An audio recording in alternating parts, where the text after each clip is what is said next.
Hello friends, welcome to my YouTube channel. તો આજના આ વિડીયોની અંદર આપણે ગુજરાત મેડિકલ કાઉન્સેલિંગ વર્ષ 2026ની અંદર જે વિદ્યાર્થીઓ સ્ટેટ કાઉન્સેલિંગની અંદર ભાગ લેવા જઈ રહ્યા છે, તો એ વિદ્યાર્થીઓના જે પણ કોલેજોમાં એડમિશન મેળવતા હોય છે, તો એની અંદર કઈ કઈ સ્કોલરશિપો મળતી હોય છે, ગુજરાતની અગત્યની મેડિકલના સ્ટુડન્ટો માટે કઈ કઈ અગત્યની સ્કોલરશિપો છે, તેના વિશે સંપૂર્ણ માહિતી આપ આ વિડીયોની અંદર મેળવીશું.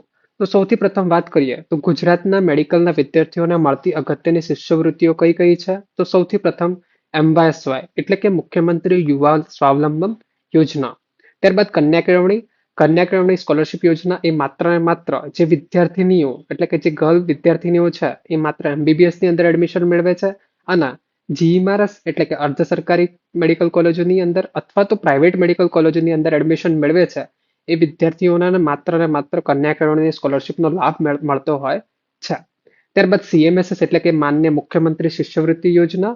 ત્યારબાદ ડિજિટલ ગુજરાત શિષ્યવૃત્તિ યોજના. તો આ ચાર મુખ્યત્વે જે સ્કોલરશિપ યોજનાઓ છે એ ગુજરાતના મેડિકલના જે વિદ્યાર્થીઓ એડમિશન મેળવતા હોય છે એ વિદ્યાર્થીઓને આનો લાભ મળતો હોય છે. હવે સૌથી પ્રથમ મુખ્યમંત્રી સ્વાવલંબન યોજના. આની ઓફિશિયલ વેબસાઇટ છે www.mysy.gujarat.nic.in પર જઈને આપ સંપૂર્ણ માહિતી મેળવી શકો છો. તો સૌથી પ્રથમ વાત કરીએ તો ગુજરાત રાજ્યમાંથી માન્ય બળમાંથી જે વિદ્યાર્થીઓ ધોરણ 12 માંથી વિજ્ઞાન પ્રવાહમાંથી 80% કે તેથી વધુ મેળવનાર વિદ્યાર્થીઓ છે, આ પ્રથમ ક્રાઇટેરિયા છે, એ વિદ્યાર્થીઓને આ સ્કોલરશિપનો લાભ મળતો હોય છે. જ્યારે વાત કરીએ કે જે વિદ્યાર્થીઓને MBBS ની અંદર એડમિશન મળે છે અને એ વિદ્યાર્થીનો 80% થી ઓછા છે, છતાં પણ એ વિદ્યાર્થીઓ MYSY સ્કોલરશિપ માટે એલિજિબલ હોય છે. ત્યારબાદ પરિવારની કુલ વાર્ષિક આવક જોઈએ તો 6 લાખ કે તેથી ઓછી હોવી જોઈએ. ત્યારબાદ GMRS કે પ્રાઇવેટ મેડિકલ કોલેજમાં એડમિશન લીધેલ હોય એ વિદ્યાર્થીઓને આ સ્કોલરશિપનો લાભ મળતો હોય છે. બાકી જે વિદ્યાર્થીઓ સરકારી મેડિકલ કોલેજોમાં એડમિશન મેળવે છે એ વિદ્યાર્થીઓને MYSY સ્કોલરશિપનો લાભ કોઈ પણ સંજોગોમાં મળતો નથી. હવે કેટલી સ્કોલરશિપ મળતી હોય છે તો MBBS અને ડેન્ટલમાં જે વિદ્યાર્થીઓ એડમિશન મેળવે છે એ વિદ્યાર્થીના વાર્ષિક ટ્યુશન ફીસના 50% અથવા 2 લાખ પૈકી જે ઓછું હશે તે મળવા પાત્ર રહેશે. ઉદાહરણ તરીકે કોઈ કોલેજની ફીસ 4 લાખ છે તો વિદ્યાર્થીઓને મેક્સિમમ 2 લાખ મળી શકે છે. તો એ 50% અથવા તો મેક્સિમમ 2 લાખ જેમાંથી જે ઓછું હશે તે મળવા પાત્ર હોય છે. ત્યારબાદ Ayurvedic, homeopathy, physiotherapy, naturopathy, pharmacy, BSc nursing એ વિદ્યાર્થીઓને વાર્ષિક ટ્યુશન ફીસના 50% અથવા તો 50,000 પૈકી જે ઓછું હશે તે મળવા પાત્ર રહેશે. ત્યારબાદ BSc, BBA અને વાર્ષિક ટ્યુશન ફીસના 50% અથવા તો 10,000 પૈકી જે ઓછું હશે તે મળવા પાત્ર હોય છે.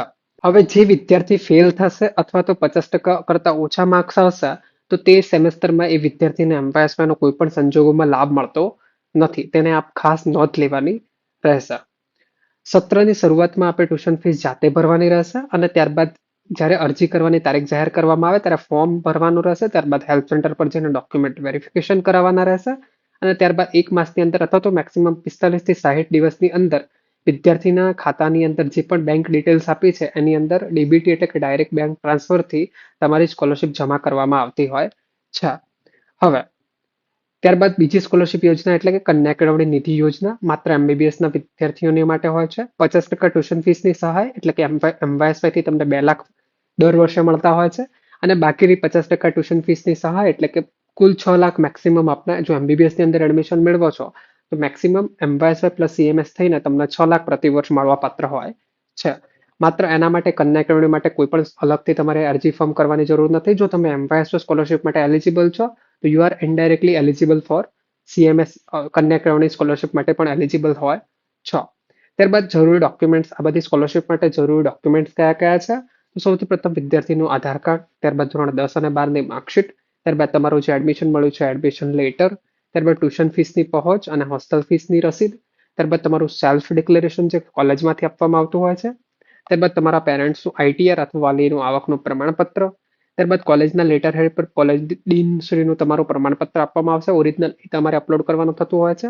ત્યારબાદ તમારું જે પાસબુક છે અને પ્રથમ પાનાની નકલ અને ત્યારબાદ ઇન્કમ ટેક્સ રિટર્ન અથવા તો તમારું જે વાલીનું આવકનું પ્રમાણપત્ર છે આપવાનું થતું હોય છે. હવે ત્રીજી સ્કોલરશિપ યોજના એટલે કે માન્ય મુખ્યમંત્રી શિષ્યવૃત્તિ યોજના એટલે કે CMSS. તો એની અંદર માત્ર અમુક કેટેગરી આપવામાં આવી છે. એ કેટેગરીમાં જો તમે આવો છો અને તમે મેડિકલની અંદર એડમિશન મેળવેલું છે તો તમને એ સ્કોલરશિપનો લાભ મળતો હોય છે.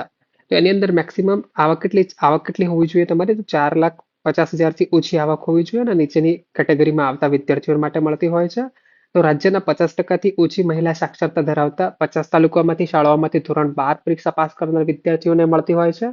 ત્યારબાદ ગુજરાત રાજ્યના વતનીઓ અને યુદ્ધ, આતંકવાદ જેવા કારણોસર માર્યા ગયા હોય અથવા કાયમી વિકલાંગ થયા હોય તેવા સેનાના અથવા તો એમના સંતાનોને આ સ્કોલરશીપનો લાભ મળતો હોય છે.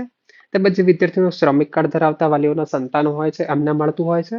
ત્યારબાદ 40%થી વધુ વિકલાંગતા ધરાવતા વિદ્યાર્થીઓ અથવા વાલીઓના સંતાનોને મળતું હોય છે. અથવા તો અનાથ વિદ્યાર્થીઓ છે એમને આ સ્કોલરશીપનો લાભ મળતો હોય છે.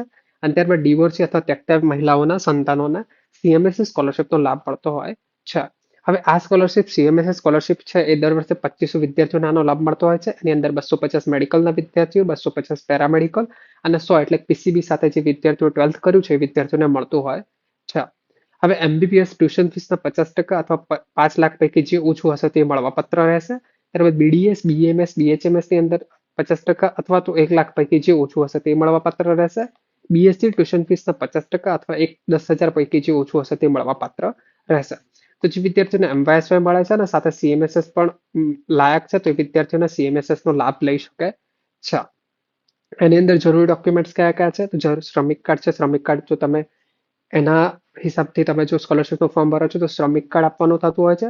તો સૈનિકને વેલફેર બોર્ડનું સક્ષમ અધિકારીનું પ્રમાણપત્ર, વિકલાંગતા ધરાવતો છો તો એક સક્ષમ અધિકારીનું પ્રમાણપત્ર, ત્યારબાદ જાતિનું પ્રમાણપત્ર, માતા પિતા અલગ થયા હોય, ડિવોર્સના બેઝિસ પર તમે સ્કોલરશીપ લો છો તો માતા પિતા અલગ થયાનો પુરાવો, અનાથ છો તો એનું પ્રમાણપત્ર, ત્યારબાદ વિધવા તરીકે સંતાનો છો તો એવી રીતના તમારે એ પ્રમાણપત્ર આપવાનું થતું હોય છે અને તકતા હોવાનું 100 રૂપિયાના સ્ટેમ્પ પર એફિડેવિટ આપવાનું થતું હોય છે.